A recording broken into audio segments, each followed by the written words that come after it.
Hello students, myself Ms. Arnika Josu, tutor in Sri Rawatpura Institute of Nursing, Maharashtra, Mandla, and I'll be dealing the subject Medical Surgical Nursing second.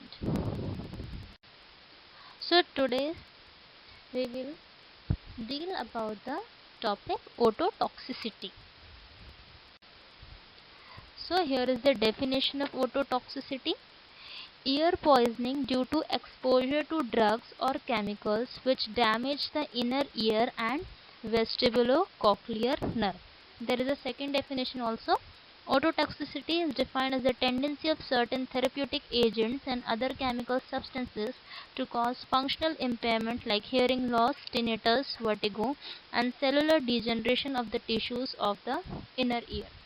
So ototoxicity को हम year poisoning भी बोलते हैं, ठीक, जो कि exposure of drugs या फिर केमिकल्स की वजह से जो हमारे इनर ईयर और वेस्टिबुलोकॉक्लियर नर्व के होते हैं डैमेज हो जाते हैं.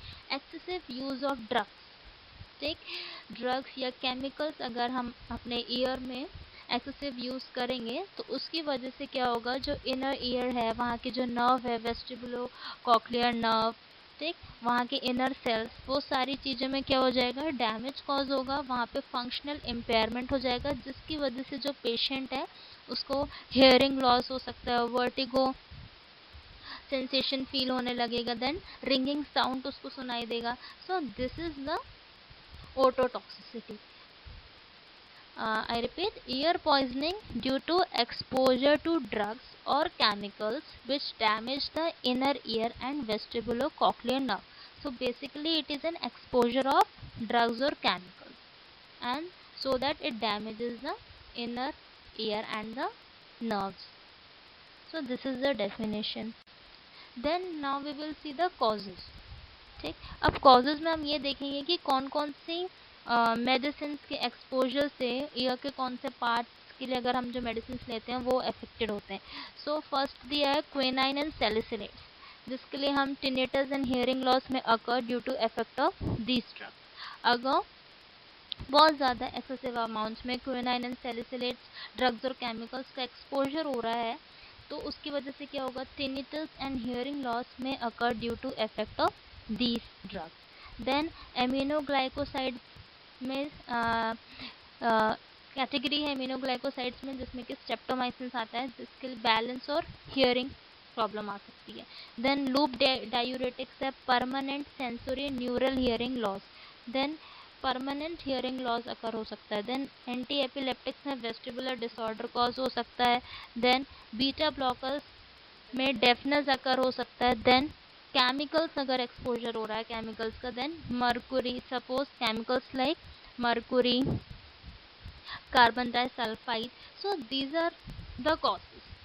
तो ओटोटॉक्सिसिटी ऐसे अकर होगी, कॉज होगी. देन क्लिनिकल फीचर्स हम क्या देख सकते हैं,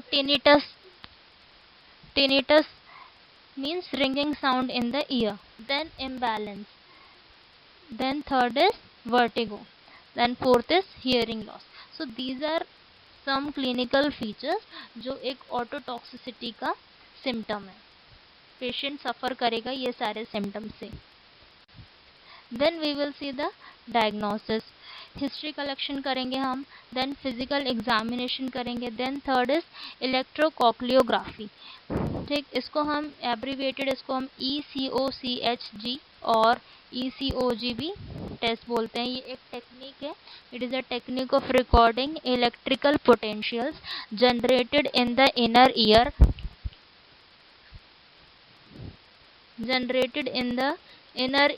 and auditory nerve in response to sound stimulation using an electrode placed in the ear canal or tympanic membrane.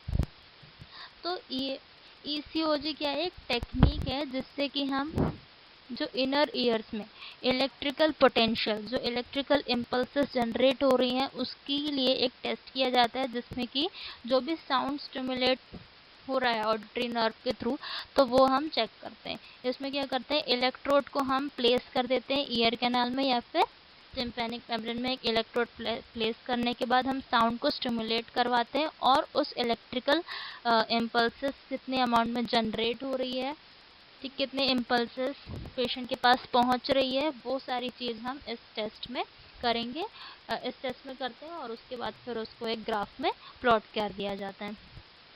Then fourth is electronystagmography. Electronystagmography एक टेस्ट होता है, इसमें क्या करते हैं, ये एक इनवॉलेंट्री कंडीशन है जिसमें कि जो आई है वो इनवॉलेंट्री मूवमेंट करने लगती है, जो कि कॉज होता है एक निस्टैग्मस कंडीशन। ठीक, तो इस टेस्ट में हम क्या करेंगे, एक टेस्ट किया जाता है, एक टेक्निक यूज़ की जाती है जिसके वजह से पेशेंट को डिजीनेस, वर्टिगो या टिनिटस या हियरिंग लॉस भी अकर हो सकता है। तो it is an involuntary movement of the eye. Then fifth is auditory brain stem response. तो ऑडिटरी ब्रेन स्टेम क्या आता है, एक टेस्ट होता है जिसमें कि ब्रेन वेव की एक्टिविटी को चेक किया जाता है। अगर कोई भी साउंड अगर प्रोड्यूस कर रहे हैं तो जो ब्रेन वेव्स हैं उसकी एक्टिविटी हम उसमें चेक करेंगे कि सर्टेन हम एक साउंड प्रोड्यूस कर देंगे और उसके बाद जो ब्रेन वेव्स है उस साउंड पे वो क्या एक्टिविटी शो कर रही है, क्या रिस्पॉन्स शो कर रही है। So this is the auditory brain stem response. Then management हम क्या क्या कर सकते हैं। फर्स्ट है limit use of ototoxic drugs. जितने भी ओटोटॉक्सिक ड्रग्स हैं, ठीक है, जो कि इनर ईयर्स को और जो ईयर है, वेस्टिबुलोकॉक्लियर नर्व है, उनको जो डैमेज करते हैं, जो भी ड्रग्स और केमिकल्स, वो केमिकल्स और वो ड्रग्स का यूज़ क्या करना है, हमको लिमिट करना है, कम करना है। Then second is periodic ophthalmic audiometric examination.